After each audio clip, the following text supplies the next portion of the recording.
Hello friends, welcome to the fourth episode of International Law series of policy-based Loksewa. On this fourth episode, I am presenting the Statute of the International Court of Justice directly from the website of the International Court of Justice. So let's begin. Statute of the International Court of Justice, Table of Contents, Chapter 1st, Organization of the Court, Article 2 to 33, Chapter 2nd, Competence of the Court, Articles 34 to 38, Chapter 3rd, Procedure, Articles 39 to 64, Chapter 4, Advisory Opinions, Article 65 to 68, Chapter 5, Amendment, Article 69 and 70. So, Article 1. The International Court of Justice, established by the Charter of the United Nations as the principal judicial organ of the United Nations, shall be constituted and shall function in accordance with the provisions of the present statute. Chapter 1. Organization of the Court. Article 2. The court shall be composed of a body of independent judges elected regardless of their nationality from among persons of high moral character who possess the qualifications required in their respective countries for appointment to the highest judicial offices or are jurisconsults of recognized competence in international law. Article 3. 1. The court shall consist of 15 members, no two of whom may be nationals of the same state. 2. A person who for the purposes of the membership in the court could be regarded as a national of more than one state shall be deemed to be a national of the one in which he ordinarily exercises civil and political rights. Article 4. 1. The members of the court shall be elected by the General Assembly and by the Security Council from a list of persons nominated by the national groups in the Permanent Court of Arbitration in accordance with the following provisions. 2. In case of members of the United Nations not represented in the Permanent Court of Arbitration, candidates shall be nominated by national groups appointed for this purpose by their governments under the same conditions as those prescribed for members of the Permanent Court of Arbitration by Article 44 of the Convention of the Hague of 1907 for the Pacific settlement of international disputes. 3. The conditions under which the state which is a party to the present statutes but is not a member of the United Nations may participate in electing the members of the court shall, in the absence of a special agreement, be laid down by the General Assembly upon recommendation of the Security Council. Article 5. 1. At least 3 months before the date of the election, the General Secretary of the United Nations shall address a written request to the members of the Permanent Court of Arbitration belonging to the state which are parties to the present statute and to the members of the national groups appointed under Article 4, Paragraph 2, inviting them to undertake within a given time by national groups the nomination of persons in a position to accept the duties of a member of the court. Para 2. No group may nominate more than 4 persons, not more than 2 of whom shall be of their own nationality. In no case may the number of candidates nominated by a group be more than double the number of seats to be filled. Article 6. Before making these nominations, each national group is recommended to consult its highest court of justice, its legal faculties and schools of law, and its national academies and national sections of international academies devoted to the study of law. Article 7. 1. The Secretary General shall prepare a list in alphabetical order of all the persons thus nominated, save as provided in Article 12, Paragraph 2. These shall be the only persons eligible. 2. The Secretary General shall submit this list to the General Assembly and to the Security Council. Article 8. The General Assembly and the Security Council shall proceed independently of one another to elect the members of the court. Article 9. At every election, the electors shall bear in mind not only that the persons to be elected should individually possess the qualifications required, but also that in the body as a whole, the representation of the main forms of civilization and of the principal legal systems of the world should be assured. Article 10. 1. Those candidates who obtain an absolute majority of votes in the General Assembly and in the Security Council shall be considered as elected. 2. Any vote of the Security Council, whether for the election of judges or for the appointment of members of the conference envisaged in Article 12, shall be taken without any distinction between permanent and non-permanent members of the Security Council. 3. In the event of more than one national of the same state obtaining an absolute majority of the votes, both of the General Assembly and of the Security Council, the eldest of these only shall be considered as elected. Article 11. If after the first meeting held for the purpose of the election, one or more seats remain to be filled, a second and if necessary a third meeting shall take place. Article 12. 1. If after the third meeting one or more seats still remain unfilled, a joint conference consisting of six members, 3 appointed by the General Assembly and 3 by the Security Council, may be formed at any time at the request of either the General Assembly or the Security Council for the purpose of choosing by the vote of an absolute majority one name for each seat still vacant to submit to the General Assembly and the Security Council for their respective acceptance. 2. If the joint conference is unanimously agreed upon any person who fulfills the required conditions, he may be included in its list, even though he was not included in the list of nominations referred to in Article 7. 3. If the joint conference is satisfied that it will not be successful in procuring an election, those members of the court who have already been elected shall, within a period to be fixed by the Security Council, proceed to fill the vacancies by selection from among those candidates who have obtained votes either in the General Assembly or in the Security Council. 4. In the event of an equality of votes among the judges, the eldest judge shall have a casting vote. Article 13. 1. The members of the court shall be elected for 9 years and may be re-elected, provided, however, that of the judges elected at the first election, the terms of 5 judges shall expire at the end of 3 years, and the terms of 5 more judges shall expire at the end of 6 years. 2. The judges whose terms are to expire at the end of the above-mentioned initial periods of 3 and 6 years shall be chosen by lot to be drawn by the Secretary-General immediately after the first election has been completed. 3. The members of the court shall continue to discharge their duties until their places have been filled. Though replaced, they shall finish any cases which they may have begun. 4. In the case of the resignation of a member of the court, the resignation shall be addressed to the President of the court for transmission to the Secretary General. This last notification makes the place vacant. This last notification makes the place vacant. Article 14. Vacancies shall be filled by the same method as that laid down for the first election, subject to the following provision. The Secretary General shall, within 1 month of the occurrence of the vacancy, proceed to issue the invitations provided for in Article 5, and the date of the election shall be fixed by the Security Council. Article 15.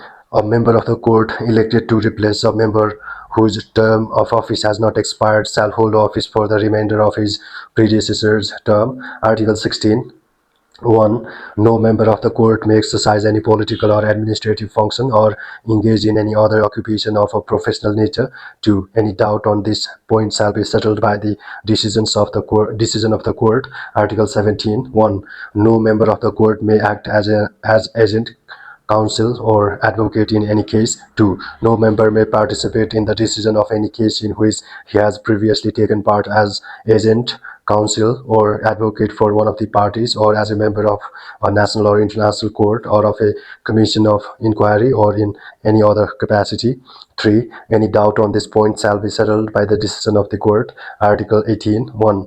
No member of the court can be dismissed unless, in the unanimous opinion of other members, he has ceased to fulfill the required conditions. 2. Formal notification thereof shall be made to the Secretary General by the Registrar. 3. This notification makes the place vacant. Article 19. The members of the court, when engaged on the business of the court, shall enjoy diplomatic privileges and immunities. Article 20. Every member of the court shall, before taking off his duties, make a solemn declaration in open court that he will exercise his powers impartially and conscientiously. Article 21. 1. The court shall elect its president and vice president for 3 terms, 3 years, and they may be re-elected. 2. The court shall appoint its registrar and may provide for the appointment of such other officers as may be necessary. Article 22. 1. The seat of the court shall be established at The Hague. This, however, shall not prevent the court from sitting and exercising its functions elsewhere whenever the court considers it desirable. 2. The president and the registrar shall reside at the seat of the court. Article 23. 1. The court shall remain permanently in session except during the judicial vacations, the dates and duration of which shall be fixed by the court. 2. Members of the court are entitled to periodical leave, the dates and duration of which shall be fixed by the court, having in mind the distance between The Hague and the home of each judge. 3. Members of the court shall be bound, unless they are on leave or prevented from attending by illness or other serious reasons duly explained to the President to hold themselves permanently at the disposal of the court. Article 24. 1. If for some special reason a member of the court considers that he should not take part in the decision of a particular case, he shall so inform to the President.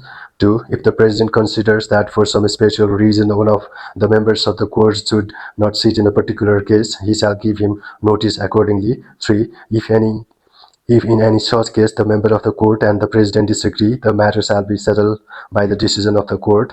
Article 25. 1. The full court shall sit except when it is expressly provided otherwise in the present statute. 2. Subject to the condition that the number of judges available to constitute the court is not thereby reduced below 11. The rules of the court may provide for allowing one or more judges according to circumstances and in rotation to be dispensed from sitting. 3. A quorum of 9 judges shall suffice to constitute the court. Article 26. 1. The court may from time to time form one or more chambers composed of 3 or more judges as the court may determine for dealing with particular categories of cases, for example, labor cases and cases relating to transit and communications. 2. The court may at any time form a chamber for dealing with a particular case. The number of judges to constitute such a chamber shall be determined by the court with the approval of the parties. 3. Cases shall be heard and determined by the chambers provided for in this article if the parties so request. Article 27. A judgment given by any of the chambers provided for in Article 26 and 29 shall be considered as rendered by the court. Article 28. The chambers provided for in Article 26 and 29 may, with the consent of the parties, sit and exercise their functions elsewhere than at The Hague. Article 29. With a view to the speedy dispatch of business, the court shall form annually a chamber composed of 5 judges, which at the request of the parties may hear and determine cases by summary procedure. In addition, 2 judges shall be selected for the purpose of replacing judges who find it impossible to sit. Article 30. 1. The court shall frame rules for carrying out its functions. In particular, it shall lay down rules of procedure. 2. The rules of the court may provide for assessors to sit with the court or with any of its chambers without the right to vote. Article 31. 1. Judges of the nationality of each of the parties shall retain their right to sit in the case before the court. 2. If the court includes upon the bench of a judge of the nationality of one of the parties, any other party may choose a person to sit as judge.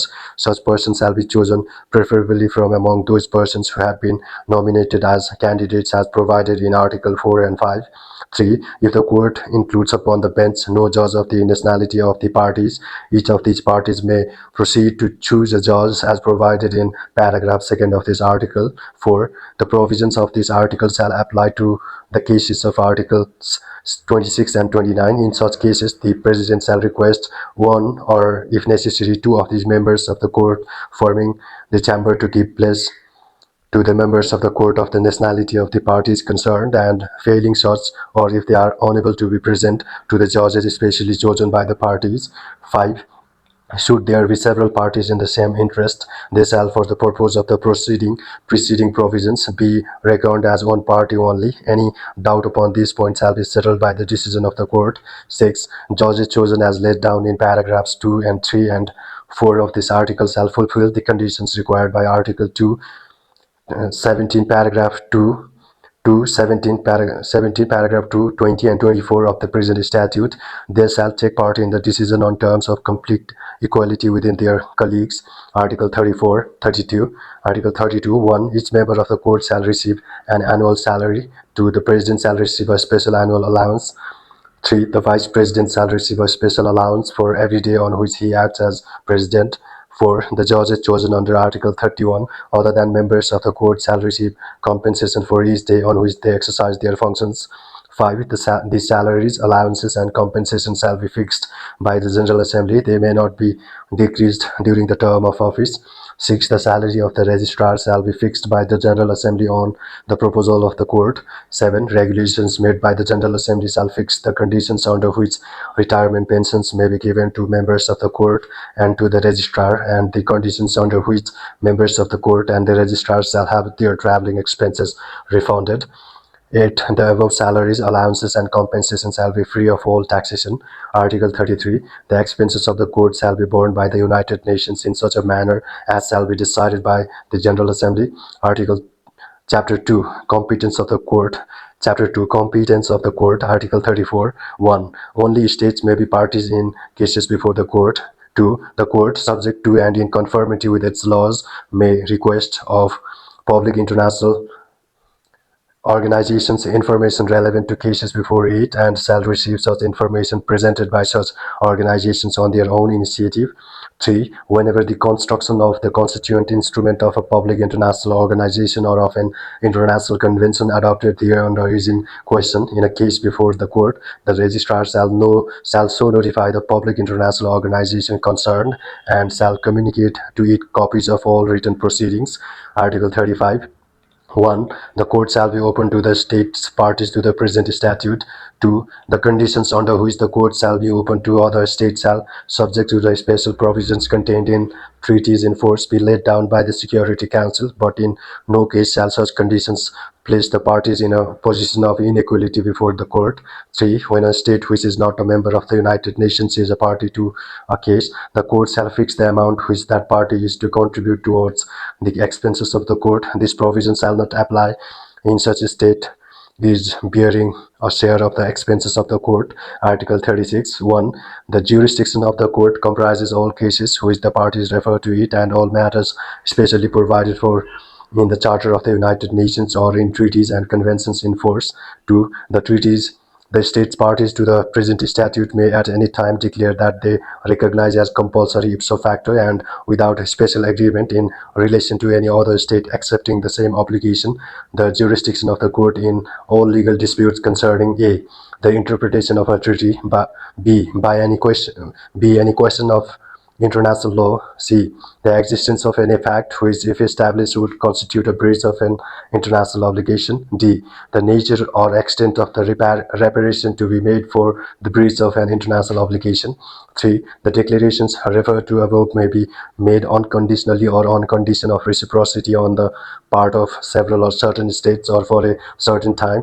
4. Such declarations shall be deposited with the Secretary General of the United Nations, who shall transmit copies thereof to the parties to the statute and to the registrar of the court. 5. Declarations made under Article 6 of the Statute of the Permanent Court of International Justice and of which are still in force shall be deemed as between the parties to the present statute to be acceptances of the compulsory jurisdiction of the International Court of Justice for the period which they still have to run and in accordance with their terms. 6. In the event of a dispute as to whether the court has jurisdiction, the matter shall be settled by the decision of the court. Article 37. Whenever a treaty or convention in force provides for a reference of a matter to a tribunal to have been instituted by the League of Nations or to the Permanent Court of International Justice, the matter shall, as between the parties to the present statute, be referred to the International Court of Justice.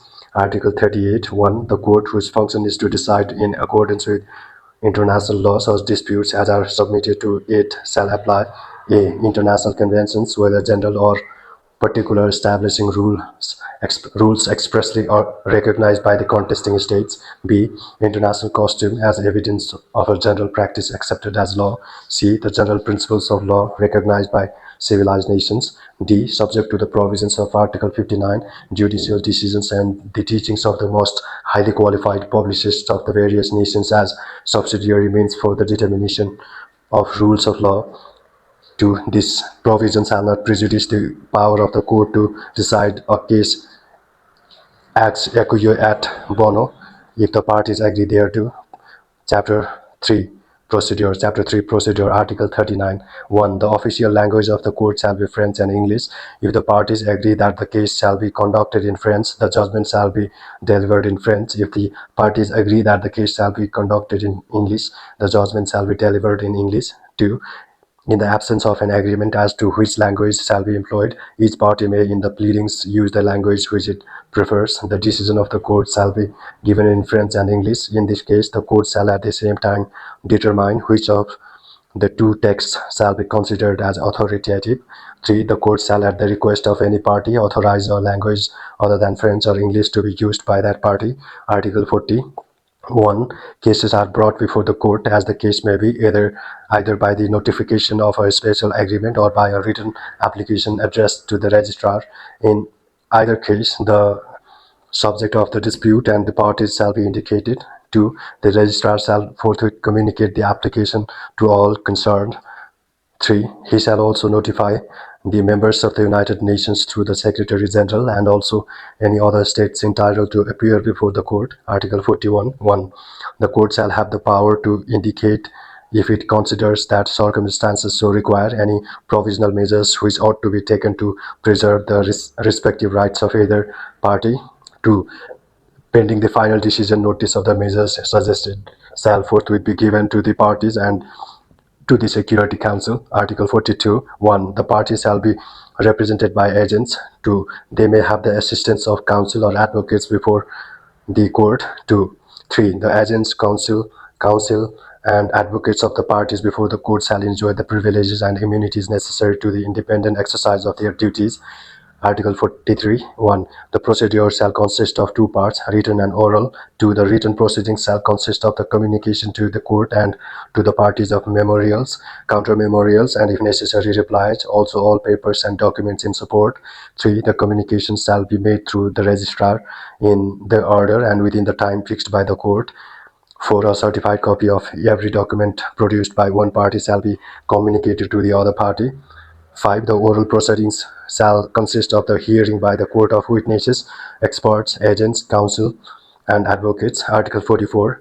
1. For the service of all notices upon persons other than the agents, counsel, or advocates, the court shall apply direct to the government of the state upon whose territory the notice has to be served.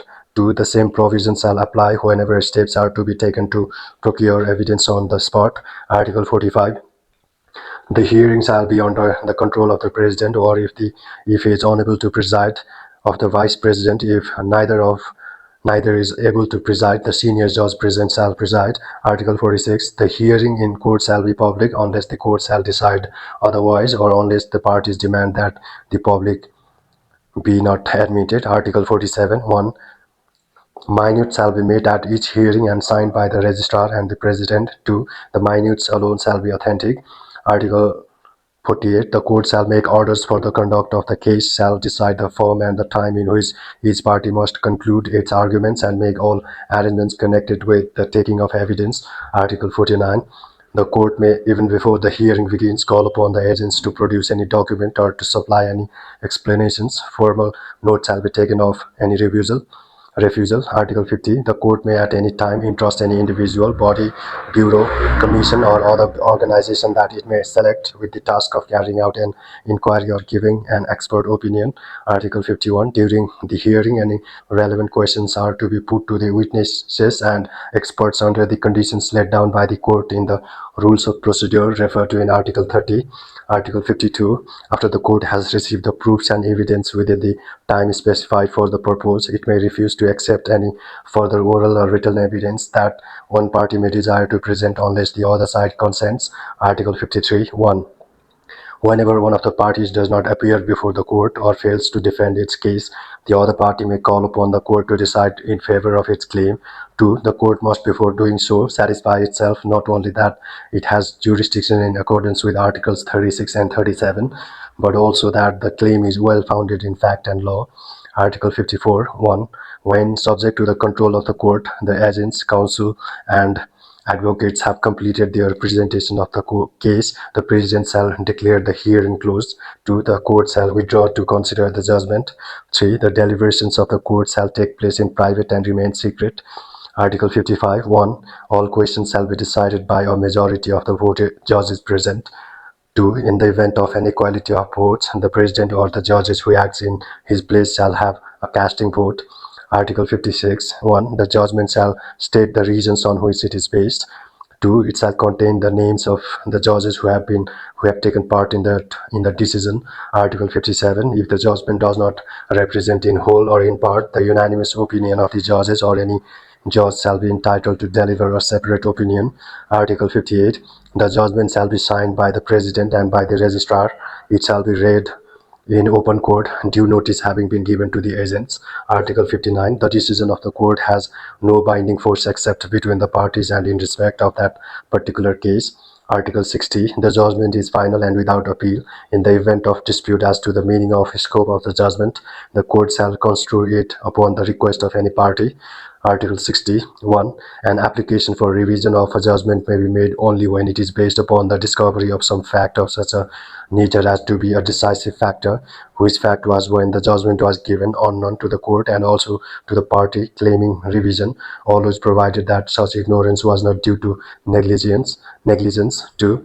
The proceedings for revision shall be opened by a judgment of the court expressly recording the existence of the new fact, recognizing that it has such a character as to lay the case open to revision and declaring the application admissible on this ground. 3. The court may require previous compliance with the terms of judgment before it admits the proceedings in revision.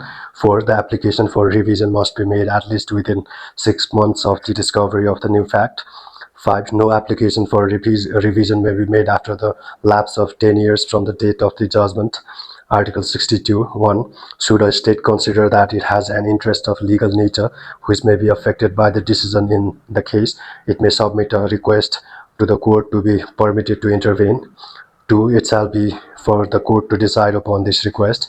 Article 63. 1. Whenever the construction of a convention to which states other than those concerned in the case are parties is in question, the registrar shall notify all such states forthwith. 2. Every state so notified has the right to intervene in the proceedings, but if it uses this right, the construction given by the judgment will be equally binding upon it. This must be instruction. Article 64. Unless otherwise decided by the court, each party shall bear its own costs. Chapter 4. Advisory opinions. Chapter 4. Advisory opinions. Article 65. 1. The court may give an advisory opinion on any legal question at the request of whatever body may be authorized by or in accordance with the Charter of the United Nations to make such a request. 2. Questions upon which the advisory opinion of the court is asked shall be laid before the court by means of a written request containing an exact statement of the question upon which an opinion is required and accompanied by all documents likely to throw light upon the question. Article 66. 1. The registrar shall forthwith give notice of the request for an advisory opinion to all states entitled to appear before the court. 2. The registrar shall also, by means of a special and direct communication, notify any state entitled to appear before the court or international organization considered by the court, or should it not be sitting by the president, as likely to be able to furnish information on the question, that the court will be prepared to receive within a time limit to be fixed by the president written statements, or to hear at a public sitting to be held for the purpose oral statements relating to the question. 3. Should any such state is entitled to appear before the court have failed to receive the special communication referred to in paragraph 2 of this article, such state may express a desire to submit a written statement or to be heard, and the court will decide.